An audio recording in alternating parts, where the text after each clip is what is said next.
All right, Zach Cleveland, basketball player, competitor, Liberty University student, Yeah. final year. Most importantly, Christian. I'm going to read a couple of your stats. Okay.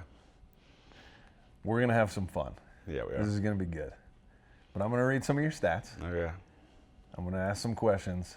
We're going to share, hopefully with the world, who Zach Cleveland is. The Zach Cleveland that I feel like I get to know behind closed doors, the one that's running around playing with kids, moonball, breaking stuff in my house. Yeah. I want people to know that guy. Let's do it.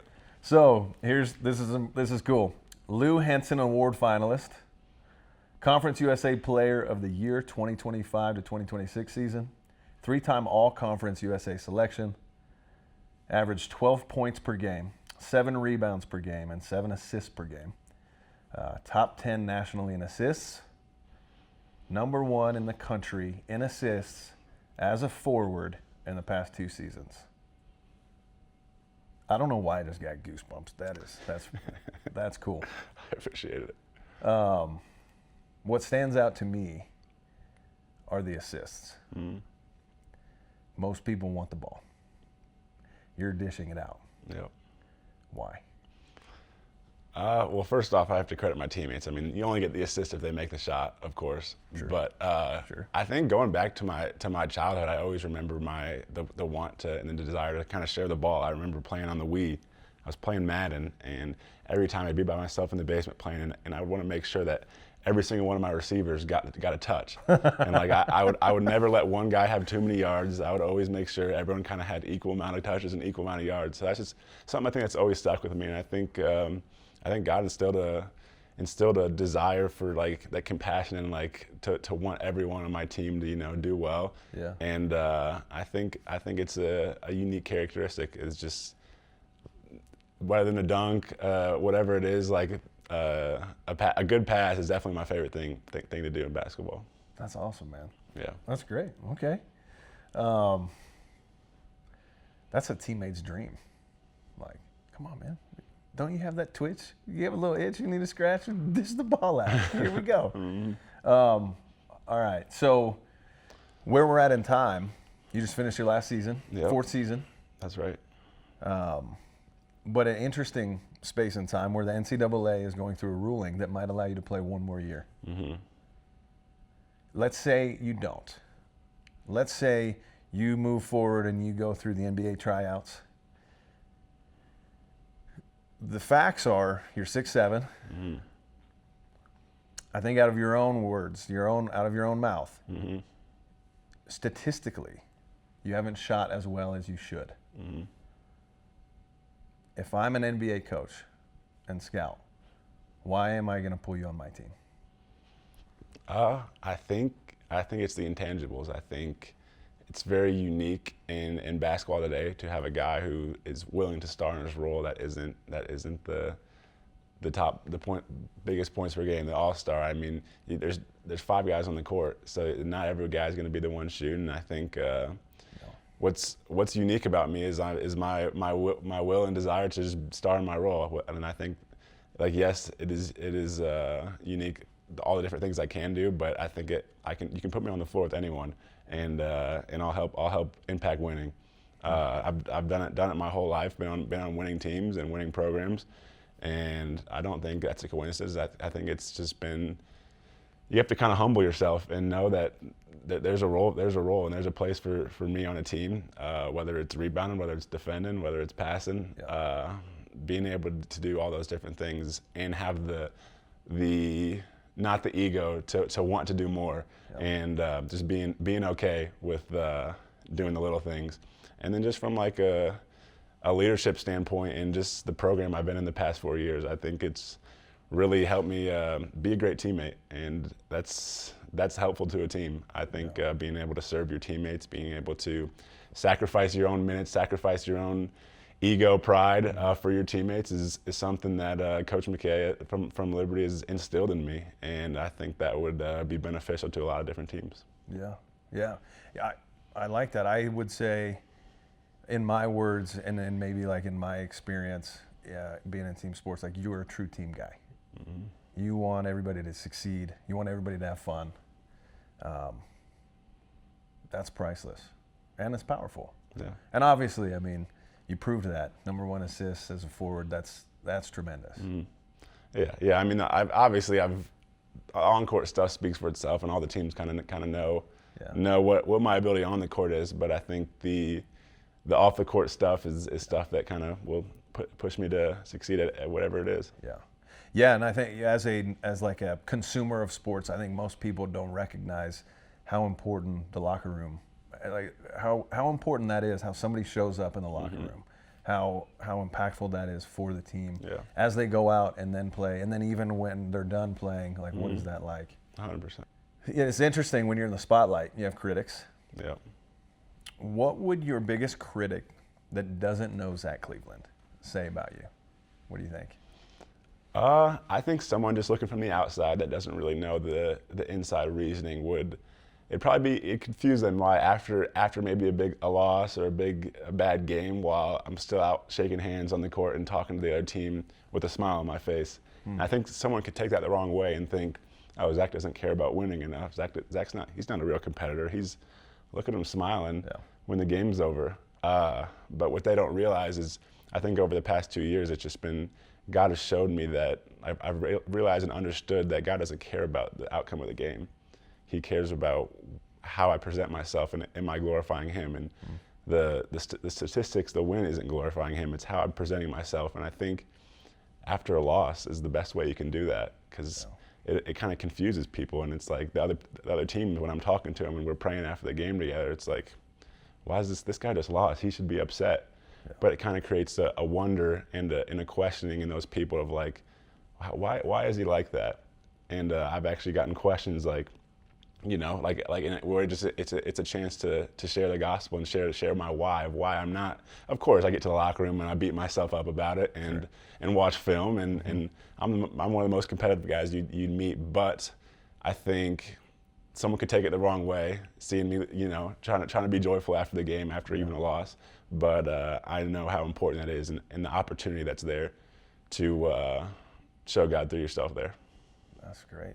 That's unique. I don't know that I've ever heard anybody say, which is pretty cool, God doesn't care about the win or the loss. He cares about how you present yourself. Mm-hmm. How old are you? 22. It's very wise for 22. Mm-hmm. That's great.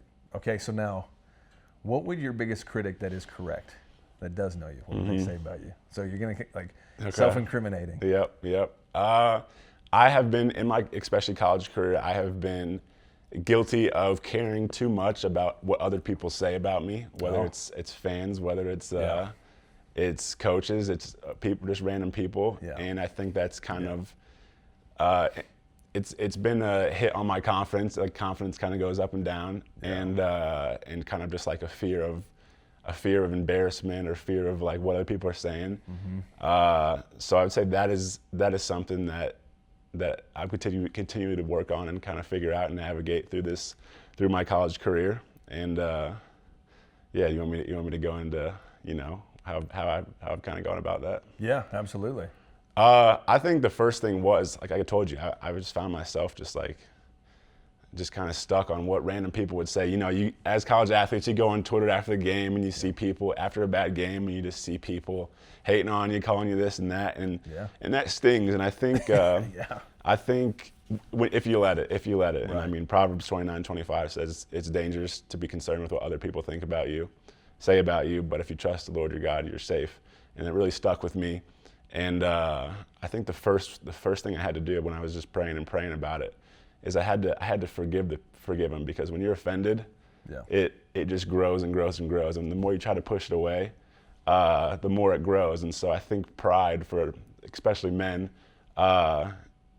keeps you away from going at the truth. And so I had to sit back and and just pray and forgive the people forgive the people on Twitter, forgive the people like in my heart, because I never truly forgave them. Yeah. And there was a sense of freedom from that, just like truly forgiving people for what they've said, even if they're not sorry. They don't even know what they said. Pause.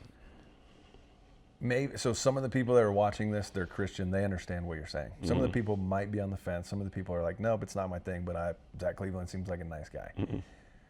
When you say that people on Twitter, like, you forgive them, Yeah. what in the world do you mean? Like, what is that internally? Like, how do you do that? What does that look like? If you were to put words to it. I think it is. So for me, at least, I always thought, you just say, I forgive you, and that's that. Yeah. But I learned that forgiveness comes from the heart, not the mouth. Yep. And so from my heart, I truly forget, like, I was offended by them. They may not have even meant it in a bad way. They probably didn't think twice about it. Yeah. But me saying, I forgive you, is saying, you're good. I don't, there's nothing, we have no hard feelings about anything. Like, even if they did make a mistake, like, I forgive you. I know that Jesus forgave me of my sins, and so I forgive you. Therefore, I know how he forgave me, so I want to be like him, and I want to forgive you. And just, even Stephen, I want to let it go at that and never hold anything against them. Okay. That's awesome. I love that. Yeah.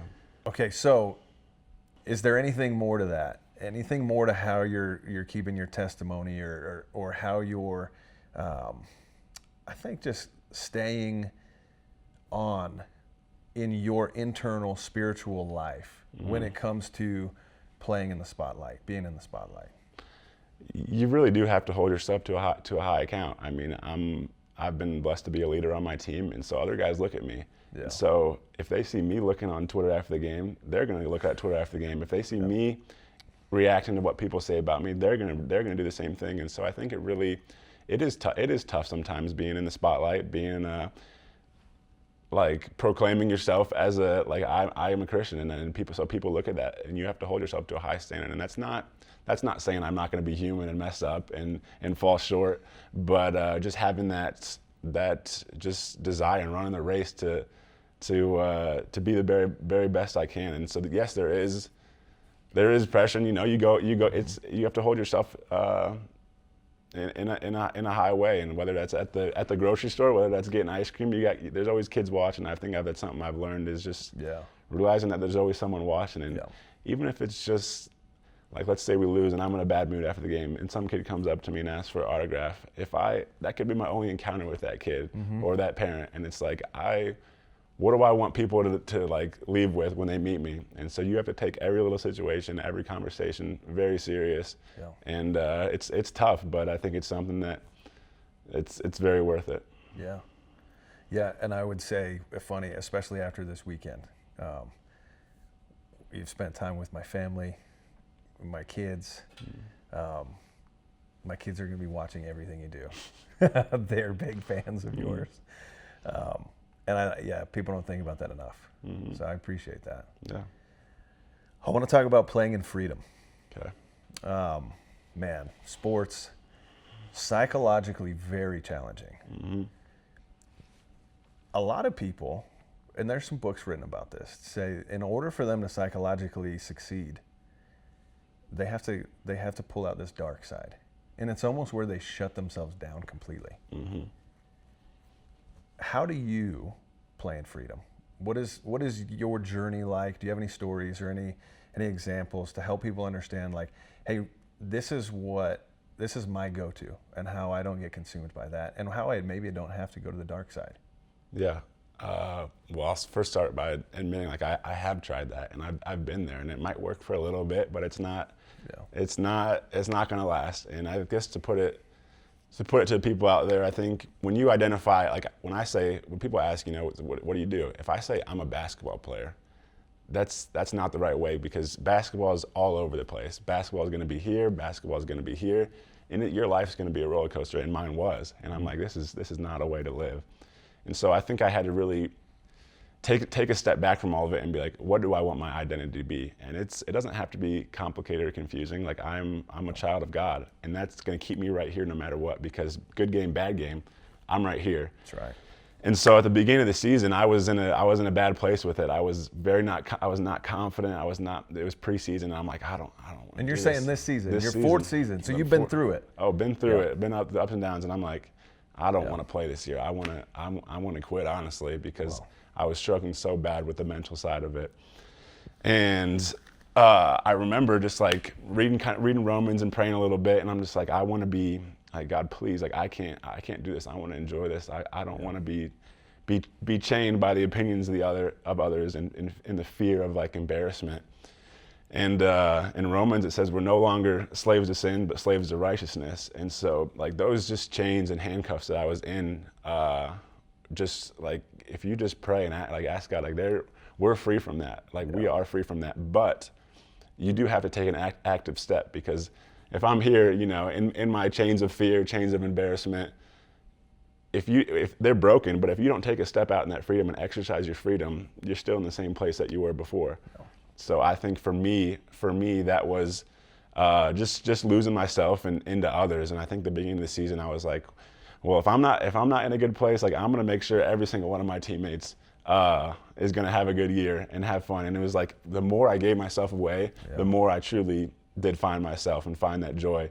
And I'm here now a year later with the best season of my career, and just living in a way that is exercising the freedom that I have through Jesus. Man, no coincidence. No coincidence. That's awesome. That's incredible.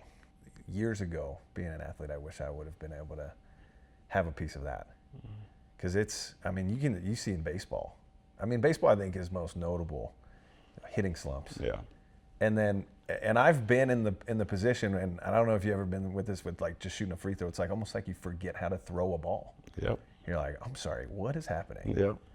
Yeah. So you were feeling a little bit of that? Yeah, there was actually, so even after all that, there was a point in the middle of the season where it was free throws for me, and I'm like, you practice and practice. I'm going to the gym every night, make them. You get in the game, and it's like a tick. It's like a little yips, and it's like I didn't want to go to the free throw line. I was so embarrassed and so nervous to even go to the free throw line. So I remember before a big game, we just lost to North Carolina State by a lot. Was worst game of the season for me, and I'm really down. And before we played at Dayton, which they were top 75. They've won I think 40 home games straight, and it's like, I mean, we have no chance.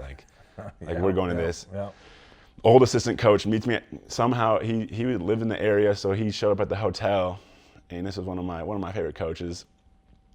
Went to a different school, saw him, and I was like, he's like, you got any questions for me? And I'm like, I don't know why. I kind of got a nudge from the Holy Spirit, like just tell him you're struggling.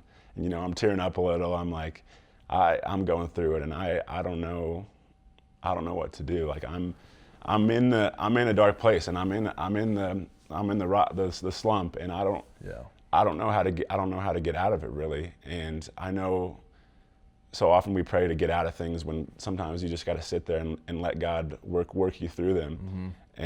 And he told me, he's like, just pray this prayer to pray to see the light at the end of the tunnel. And I'm like, okay, God, let me see the end of this trial. Like, let me see just a glimpse of what's at the end of this trial. Yeah.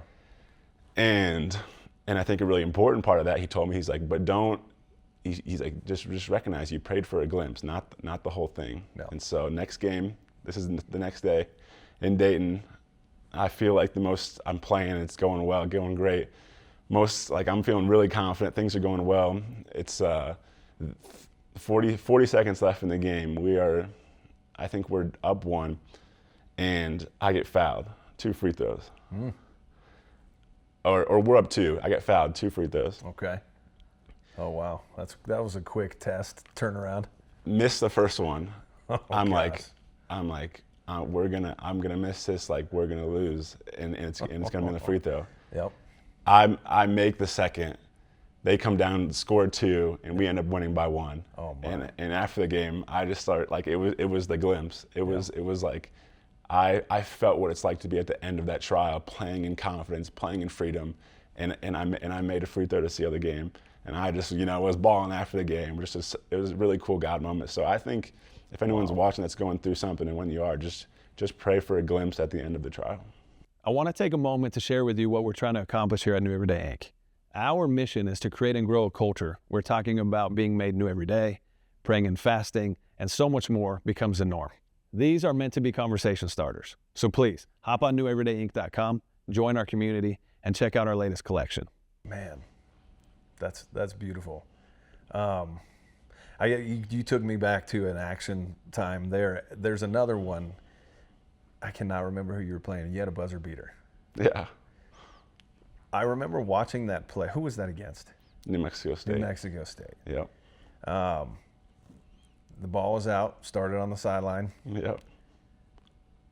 What are you thinking in those moments? You know you're getting the ball. Mm-hmm. You know that there's 1 second left. Yeah. Just like on that free throw. And I mean, that's an amazing story. That was a quick, that almost feels like that was God turning around and being like, I can do this now. Yeah. This doesn't have to happen in 5 months. Yeah. This doesn't have to happen in 5 games.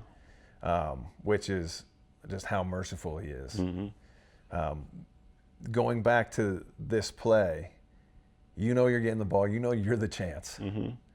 What's going through your head, and what allows you to perform in those moments? Yeah, like you said, you know what's happening. You know where you're getting the shot, and I think it was just like, it's as a player you kind of know what it just feels like being in the moment. Like I was that rectangle of a court. Like I wasn't thinking about anything outside that court. Yeah. And some people call it flow state, some people call it whatever, but Yeah. I think it's just like being present in the moment and knowing like there's no, if you miss, so what? Like, Yeah. like my coach always, I know it's silly, but he's like, you're not gonna die if you miss the free throw.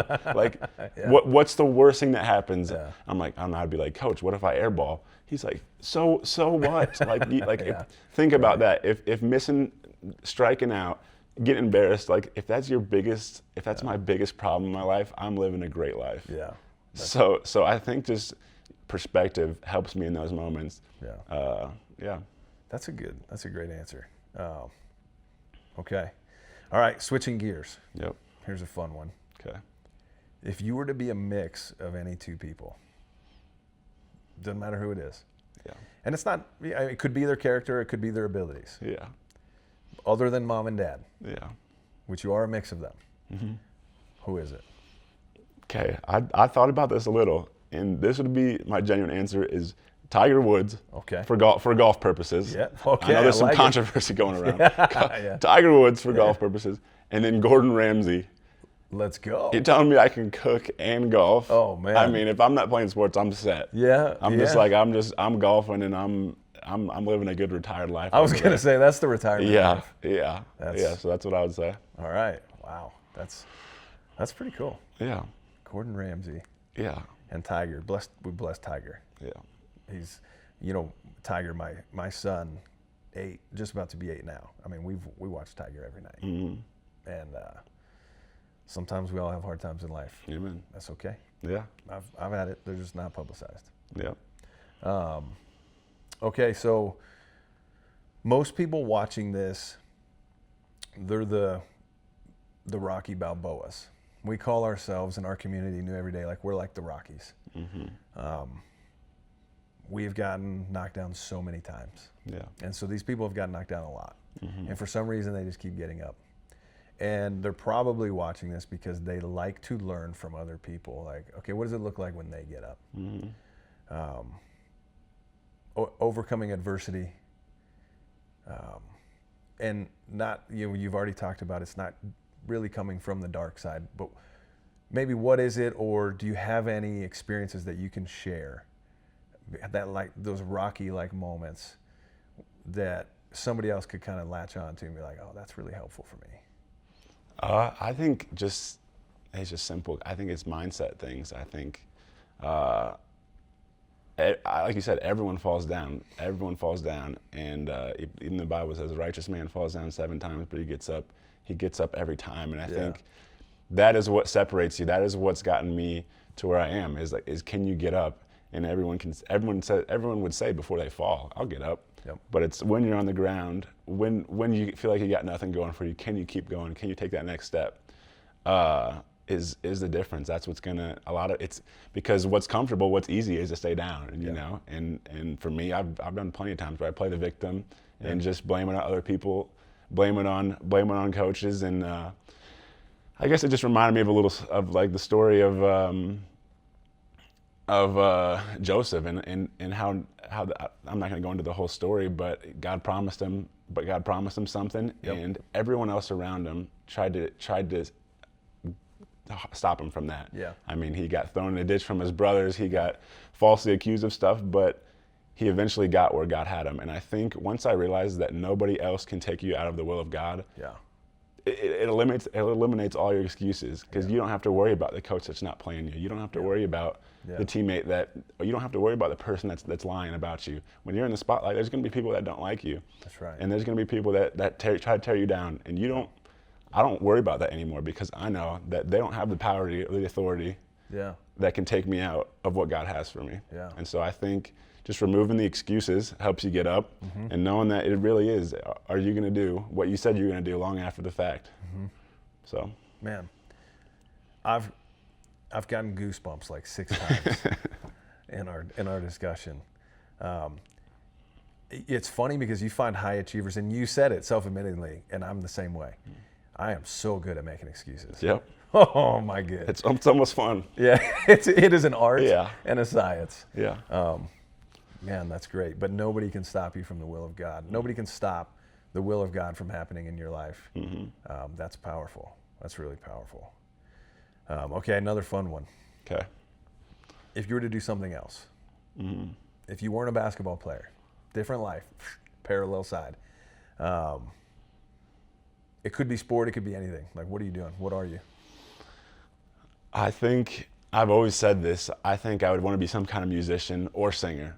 I love music. My mom put me in piano lessons as a kid, so I can still play a little something on the piano. Okay. But I love the music side of things. So I would, whether it be singing, whether it be playing in in an orchestra or something like that. I love music, and I think that would be, I would love to do that. And I always joke around and say, if you gave me like an amazing singing voice, I'd trade basketball for it any day. That's amazing. So I was going to ask you, can you sing?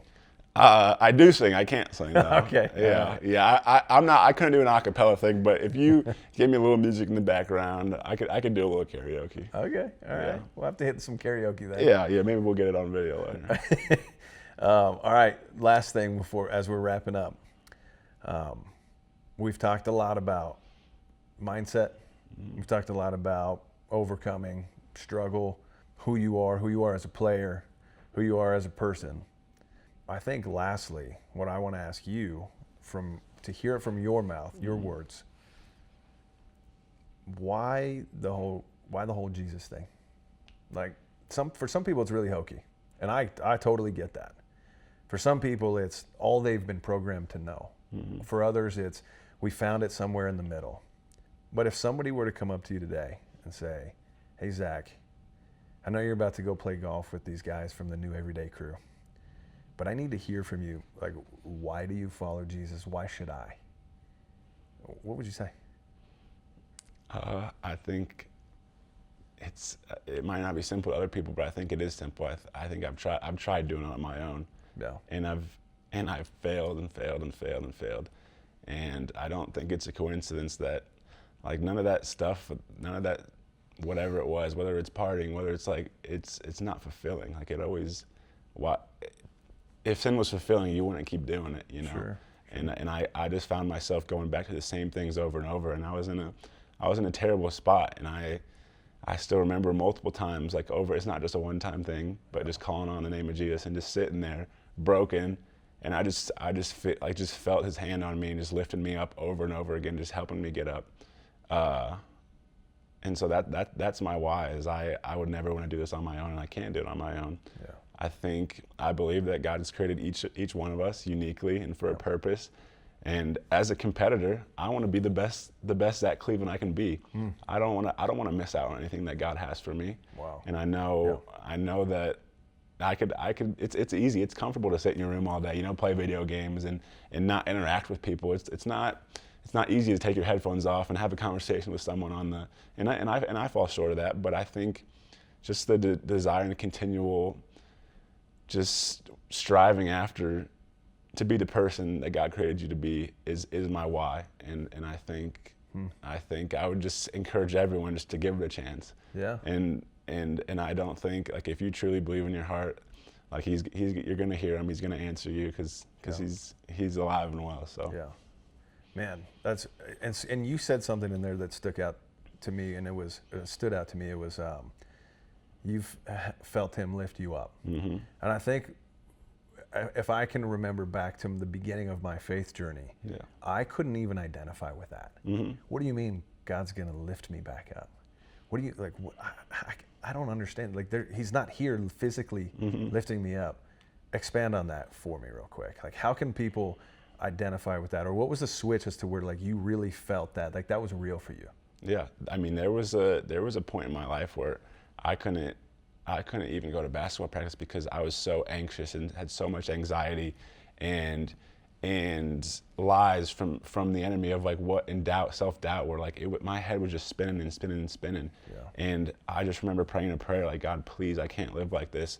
Would you just help, like, make this stop? Something as simple as that. Yeah. And boom, like that, they all went away. Yeah. And it was like, I had never felt like something like that before.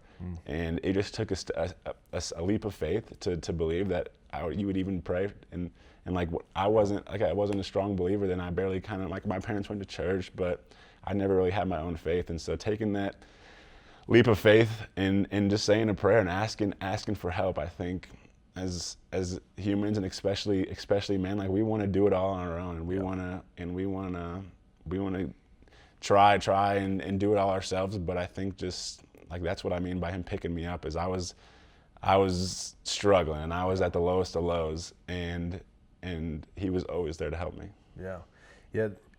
The credit, for some reason, us guys, we want the credit. Yeah. We want to be like, we did that. Yeah. We got that. And from my observation, and having, a little over 40 years on this planet, and knowing quite a few interesting people that have done some really interesting things, yourself included, you start to learn, and some people see this way, and we've heard about this, but you start to learn the strongest people are the ones that say, like, I don't got it all. I don't got it all. Yeah. And it's such a weird shift, because before I really knew God and had a relationship with God, I thought it was, I got to perform. I got to be the strongest. Yep. I got to prove that I got anything and everything no matter what. Yeah. And it was like the moment that I could say that I didn't, I felt stronger than I ever felt in my life. Yeah. Yeah. So it's a weird juxtaposition. Yeah. I would just leave it with Romans 8:1, where it says there's no condemnation when you're through Jesus Christ. Like, that God is not condemning you. And once you realize that, it's changed my life. Man, that's awesome. Well, I'm proud to know you. I'm honored to be able to spend time with you. I'm excited. We're going to play some golf today with the rest of the guys. Yep.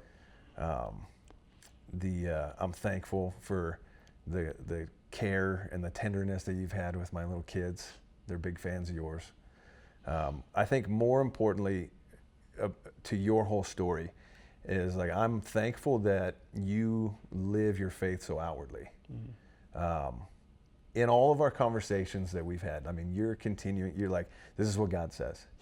And, like, that's powerful, and it's powerful being around that. So I thank you for that. Personally, I thank you for that.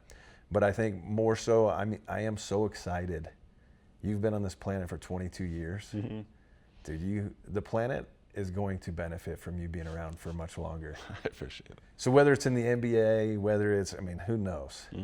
I'm excited to see what happens in the future and just what you continue to share with the world. And I'm going to thank you in advance for it. Thank you. That means a lot, seriously. Yeah, you got it. All right, that's it. Zach Cleveland.